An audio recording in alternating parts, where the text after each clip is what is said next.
সাথীস কিচেনে আজ নিয়ে আসলাম বিফ ললি। আধা কেজি গরুর কিমার সাথে 2টা কাঁচামরিচ ব্লেন্ড করে নেব। ব্লেন্ড করা কিমাতে আদা রসুন বাটা, মরিচ গুঁড়ো, chilli flakes, soya sauce, tasting salt, পেঁয়াজ কুচি, লবণ, ধনিয়া পাতা, লেবুর রস দিয়ে ভালো করে মাখিয়ে নেব। সব মশলা আমি 1 চামচ করে দিয়েছি।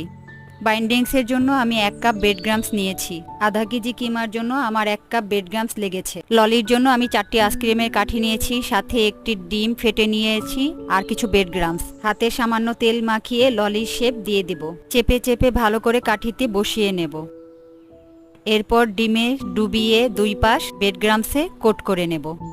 এভাবে সব বানিয়ে 20 মিনিটের জন্য ফ্রিজে রেখে দেব।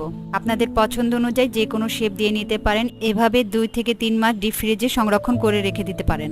অল্প আঁচে ডুবো তেলে ভেজে নেব। এভাবে আমি চিকেন দিয়েও ললি বানিয়েছি। রেসিপিটি কেমন হয়েছে আমাকে কমেন্ট বক্সে জানাতে ভুলবেন না।